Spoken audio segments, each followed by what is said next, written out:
My name is Heather McKay, and I'm an occupational therapist and dementia care specialist. On behalf of ComForCare and At Your Side Home Care, I'd like to thank you for listening and learning about Alzheimer's disease. As you gather information about Alzheimer's and find ways to apply it in your own life, I hope you'll share knowledge and experiences with friends, neighbors, your own family, or colleagues at work. In our short time together, I'll share some information and tips that I've collected along the way in my own experience, working in home health, hospice, community-based practice, dementia care education, and caring for a beloved family member myself. These are some things that I think everybody needs to know about Alzheimer's disease, whether you're thinking about your own brain or supporting people you know living with the disease. So help me spread the word. Here's what I'll share with you today. I want to look at some of the science behind Alzheimer's disease, some hallmarks of the condition, like what to look for and what makes Alzheimer's disease distinct from all the other types of dementia. We'll also examine the journey of Alzheimer's disease. And what I mean by that is how it progresses over time. Then I'll share some helpful home care strategies that have worked for families and professionals to create days that are more meaningful, safe, and pleasant for people living with Alzheimer's disease and their caregivers. Keep in mind, helpful strategies will include things to try and things to avoid.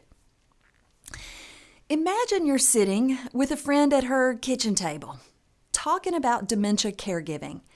After all, over 16 million Americans are helping a family or friend living with dementia.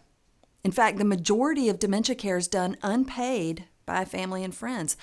I wouldn't be surprised if your friend asked, "What's the difference between dementia and Alzheimer's disease?" It's a common question that I answer in presentations, consultations, and these kitchen table talks every week. Let me share a quick explanation that I use that really gets heads nodding. Dementia is an umbrella term, and my arms automatically go up when I explain that. It means that dementia is a category of diseases. With dementia written way up high, there are many different types of dementia underneath the umbrella. Here's what really gets heads nodding. When I say dementia's a word like cancer. Most people understand that cancer is an umbrella term. Whether they say it like that or not, they know that cancer's the word written way up high on the umbrella, and there are many different types of cancer underneath. Like most people know about skin cancer, lung cancer, breast cancer, colon cancer. It goes down the line. They also know that skin cancer is different from lung cancer, but they're both cancer. Well, that's the way dementia vocabulary works too. With dementia written way up high, underneath that umbrella, we've got different types. Alzheimer's disease, vascular dementia, Lewy body dementia, frontal temporal lobe dementia, and the list goes on. Alzheimer's disease is different from vascular dementia, but they're both dementia. Well, don't be surprised if at the kitchen table your friend says, "Thank you. You're the first one to explain the words in a way that's easy to understand and remember." So now you can zero in on that number one most common type of dementia, Alzheimer's disease, and share some more information. People often ask me, "Heather, how does this disease work?" Well, if we look at some science behind Alzheimer's disease, we got to begin in the brain. Your brain is made of approximately 100 billion nerve cells called neurons. Neurons gather and transmit electrochemical signals. You can think about them tossing and catching messages to help you think, feel, move, and function in everyday life. Alzheimer's disease disrupts that process, vital to neurons and their networks, including how they communicate, how they metabolize fuel, how they repair themselves. In Alzheimer's, brain damage is widespread as many neurons stop functioning and lose connections with other neurons that gradually wither and die. While the brain typically shrinks slightly. As a result of healthy aging, a brain with Alzheimer's disease loses a significantly greater number of neurons, causing it to shrink to 1/3 of its original size by the end of the disease. Over time, as more and more neurons wither and die, the person with Alzheimer's disease experiences memory loss, confusion, changes in personality, and gradual loss of independence. At first, Alzheimer's disease typically hits neurons and their connections in parts of the brain involved in memory, and then later in areas responsible for language, reasoning, social behavior. Gradually, people need more help in every aspect of life. The cause of Alzheimer's disease is still unknown here in 2020, but scientists are chasing every lead. Genes, environment, lifestyles, and overall health probably all play roles. There's no cure or disease-altering treatment yet. Your friend may say, well, Mom takes a medicine for her brain, and yeah, many people take medicine who have Alzheimer's disease. Some of it actually helps. Talk to the doctor if you notice a medication is not helping or causing problems or risky side effects. But currently, all the medications prescribed to people with Alzheimer's disease are intended to treat symptoms and optimize brain function as it is. So far, we're still waiting for a treatment that would actually alter the course of the disease. In the absence of a cure, millions of healthcare providers and family caregivers focus on treatment, on maximizing skills and abilities in every stage, and enhancing quality of life for everybody involved. Let's name a few hallmark signs or characteristics of Alzheimer's disease, because your friend at the kitchen table may be wondering how to recognize signs of Alzheimer's. First, Alzheimer's disease usually affects people older than 65. It's thought of as a disease of older age. Well, now your friend may say, I've heard of younger people getting it, and they'd be half right. A relatively small number of people have a different type of Alzheimer's called younger onset Alzheimer's disease, which actually starts in one's 30s or 40s. Now, that's a whole different type of dementia. So let's put that aside for now. Not to get it confused, younger onset Alzheimer's disease is its own type of dementia, different from the most common Alzheimer's disease affecting older people. The order of change or path of Alzheimer's disease is fairly predictable. Often, a first noticeable change is in short-term memory. At first, people with Alzheimer's disease have only minimal memory loss and confusion, but Alzheimer's is progressive. So over time, these symptoms intensify. People living with Alzheimer's disease, on average, for approximately 8 to 12 years after the symptoms appear. But progression may be quicker or slower for individuals. Some people live as many as 20 years with the disease. Now, I've mentioned Alzheimer's disease progresses over time. Let's look a little closer at that progression in 3 stages. Stages of Alzheimer's disease can be measured as mild, some will call that early stage, moderate, which you may also hear as middle stage, and severe, and you might hear of that as late stage. Well, each stage brings new challenges. Let's take mild stage first. Besides memory loss, other common symptoms include trouble handling money, paying bills, repeating questions, taking longer to complete a normal daily task, and some of the personality and behavior changes. Most experience change in insight, and they may overestimate their abilities, which could place a person at risk for walking away with a good mission in mind, but they could get lost even in the early stage. It may be difficult to detect at first, but communication breakdown starts early, and it progresses over time. If we move into that moderate stage or the middle stage of Alzheimer's disease, well, memory loss and confusion just get worse, and people begin to have problems recognizing family and friends and understanding their time and place. Learning new things, carrying out steps in a task, and coping with new situations are all challenging. In addition, mood and behavior changes such as confusion, feeling suspicious and agitated are common feelings for people in the middle stage. Hallucinations, delusions, and a feeling paranoid can also happen frequently in this stage. As the person in moderate or middle stage struggles with personal care, they may want to do things for themselves, but they can't get the steps of the activity in the right order, or they can't figure out the mechanics of doing it with their body. Have you ever seen someone try to figure out how to get in a chair? Like, they might go in head first if they don't know how to move their body. Or have you seen somebody struggle to open a container? Maybe they don't know how to move the two sides of their body together. Or have you ever noticed somebody having trouble managing their clothing in the bathroom or the shower faucet, at the toilet, at the sink with a washcloth? All of this can be confusing if they lose that automatic body movement. So in the middle stage, body movements that once felt like automatic pilot just no longer flow smoothly. Incontinence is common during this stage as the person doesn't have the motor coordination just to get everything in the right place at the right time. Caregivers out there are nodding their heads if they've seen this struggle during self-care activities. And helping the person with those tasks is easier said than done, am I right?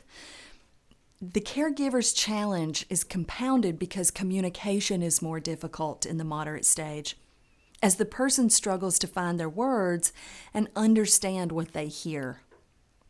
Well, time marches on, and as a person moves into the late severe stage of Alzheimer's disease, the brain continues to shrink. Communication is limited to only a few words or sounds. The person is completely dependent on the others for personal care. Near the end of the disease, the immune system is compromised, so frequent recurring infections are common. Eventually, brain changes are so extensive that individuals can no longer control their movements, and automatic functions like swallowing are compromised. I'm thinking of you and your friend at the kitchen table, and you're probably wondering, Heather, where's the good news? Well, the good news is this.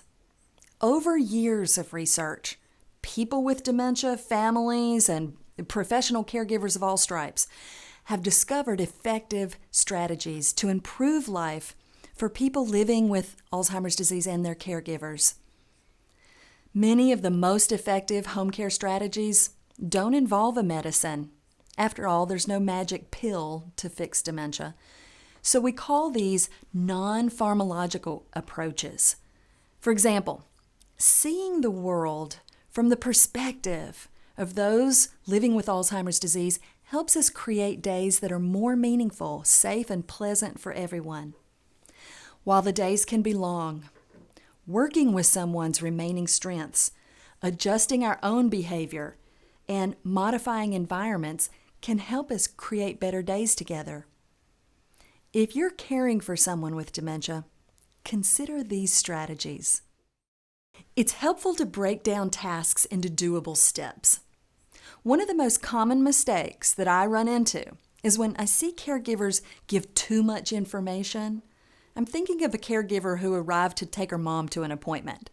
She greeted her mom in the living room and then proceeded to spill the whole day's agenda, like, Mom, it's good to see you. I'm glad you got your shoes on. It's raining outside, but I've got the car pulled around front. We'll take your walker just in case we have to park far from the door, but once we get to the doctor's office, they'll have a wheelchair. Are you ready to go? Well, imagine, of course, Mom probably says, you got it. No, I'm not going. It may seem unnatural at first to hold back some of the information, but breaking down the task into doable steps and putting those steps together may be the easiest way of getting out the door. Another strategy for creating better days is to follow a daily routine, but check it out, be ready to flex.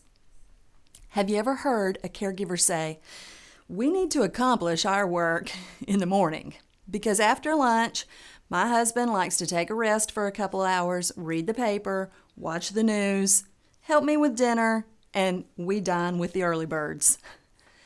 That's a couple who's figured out what works for them. And the predictable daily routine makes life easier for them both. When something unusual pops up, like an unpredictable chore or an evening outing that's like a special occasion, the caregiver knows that the man with dementia will find it difficult. So she allows for more time and anticipates that he'll need a little more help. That's the key. Build in the routine and lean on it when possible. But caregivers be ready to flex because people with dementia just aren't as flexible as they once were. Here's some more tips. Engage in familiar activities. Provide supervision for safety. For instance, secure medications or other potential safety hazards like guns. Communicate with empathy. That means focusing less on the facts, more on the feelings. A person with dementia can tell if you care about their problem or if you're sweeping it under the rug, because they can hear it in the tone of your voice and see it in your body language. So take a deep breath, listen to their concern, and use empathetic words to point out their feelings, like, "It sounds like you're missing your husband," or "I can tell you're looking for something," or "It seems like you're at the end of your rope." Once you've made an emotional connection and the person's listening to you, then you can redirect their attention by changing the subject. Changing locations and changing activities can also help shift the person's attention to something less upsetting. Redirection and distraction are proven effective strategies for managing challenging behavioral symptoms of dementia. But it takes practice. So don't give up. If your redirection doesn't work, just pause, listen some more, and try to make that emotional connection before you change the subject. A few more tips. Accept the person's reality. Try listening to some favorite music. Leverage their preserved skills. After all, it's still a use it or lose it proposition. Look around the environment. Are there things in the environment that are making it harder for the person to understand the situation? I've noticed some of my clients have trouble interpreting what they see in the mirror, for example. They don't recognize their own reflection, or they don't recognize the caregiver's reflection. So it seems like there are more people in the house. Have you ever heard someone say, "All these people keep coming in here," or "There's all these people moving around through here"? The same problem can happen at the window at nighttime. When windows are like more reflective, the person with dementia may say, "People are outside looking in here on me." It's his own reflection in the window, but he doesn't recognize it. If you notice that, consider covering the windows before it gets dark, or removing or covering the mirrors if they're more confusing. Give the person more time to think and speak. Use visual aids to provide cues. Encourage exercise, such as getting out, going for a walk if possible. Because Alzheimer's disease impacts memory, reasoning, judgment, avoiding some things can make days better for the person and their caregivers. For instance, try to avoid arguing. Caregivers, have you ever heard this phrase? "You can be right or you can be happy." It means letting some things go for the sake of keeping the peace. Now, I know it's hard to do sometimes, especially with our closest loved ones. I've always said, if you can't argue with your spouse, who can you argue with? But I know that if my spouse could no longer reason the way he or she used to, then our arguments over the facts will end in a stalemate. Have you ever felt the person with dementia pushing you into an argument? They're upset about something that you know to be untrue, so you push back. Have you noticed that as long as you're willing to push, so can they to push? That's, my friends, is a stalemate. And it has more to do with the feeling of needing to be heard and wanting to be right. In this situation, there's only one person who can stop pushing. It's the person with a healthy brain. Caregivers, when you find yourself in a stalemate, and we all will eventually, my best advice is simple. Take a deep breath and stop pushing. Correcting the person with Alzheimer's disease can easily lead to an argument, but, we're not all that different. Who likes to be made to feel stupid? None of us like that. So practice some alternative approaches that don't say to the person, you're wrong. You might say, try this, and then show the person a better way. Or ask the person for their help and show them the correct first step. It all feels better than saying, that's not right. Avoid startling the person. After all, when understanding the situation is difficult for the person with Alzheimer's disease, they can seem a little on edge or they're easily startled. Everything will be easier for you both if you can avoid scaring the pants off of people in the beginning of your interaction. Practice approaching the person from the front. Let them see you before you're in their personal space. Offer your hand to greet the person or show your open arms just to invite a hug. It's a more comfortable and safer way of beginning the interaction than swooping in from the side or from behind. Don't expect the person to do all they used to, or at least not the way they used to do it. Shifting your expectations can go a long way towards settling into a new normal. And finally, don't expect to do everything yourself. Caregiving is a team sport, so find your teammates. A final take-home message for today. The ComForCare team is ready and willing to collaborate with you on strategies and solutions for your dementia care needs. People with Alzheimer's disease have unique needs and can continue to live at home throughout its progression with support. Even an extension of 6 to 12 months at home can benefit people with Alzheimer's disease and their families. ComForCare understands the disease's progression and redesigns plans as our clients' needs change to help them live at home as long as possible and, get this, feel at home no matter where they live. If you'd like more information about something you learned today, feel free to contact your local ComForCare office for additional resources, support for family caregivers, and specialized home care for people living with dementia. Thank you.